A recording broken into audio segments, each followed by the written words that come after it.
మావి చిగురు తినగానే కోవిల పలికేనా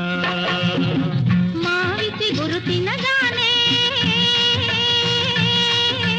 కోవిల పలికేనా కోవిల గొంతు వినగానే మావి చిగురు తొడిగేనా కోవిల గొంతు వినగానే మావి చిగురు తొడిగేనా ఏమో